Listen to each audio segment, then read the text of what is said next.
Now, today's passage is Matthew chapter 27, verses 11 to 31. If you've got your Bible handy, it'd be great if you could look it up and have a read of it too. Or if not, have a look online and you'll find it there. Now, at the end of last week's animated video, we saw that Judas was going to betray Jesus. And if we fast forward to our passage today, we will see that that has already happened. So Jesus is brought before Pilate, who is one of the governors. Pilate asks him, "Are you the king of the Jews?"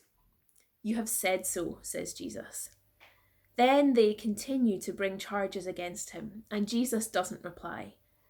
This made Pilate think, as it was so unexpected. Why is Jesus remaining silent?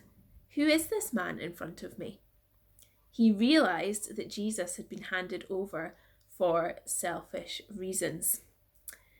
Now, the crowds wanted a prisoner called Barabbas to be released. They shouted and shouted, and Pilate thought that they might get into a big fight. So he asked them, "Who do you think should be released?" Not surprisingly, they said Barabbas. They said they wanted Jesus to be crucified. Pilate was a little scared of the crowd, and even though he knew Jesus had done nothing wrong, he sent him to be crucified. So Jesus was stripped and he was badly treated. He was beaten, he was given a robe to wear along with a crown of thorns for his head.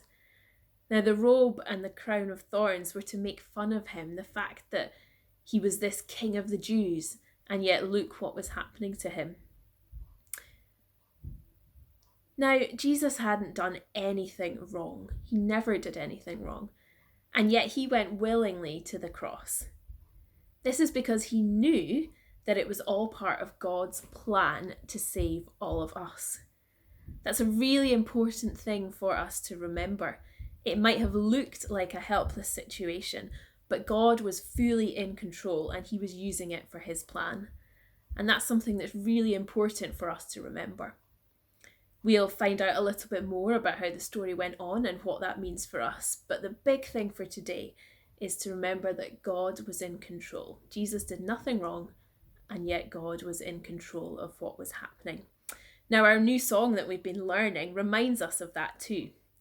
So it's now time for you to get stuck into the passage a bit more, doing your worksheet, sing some songs, and then have a look at the memory verse challenge as well.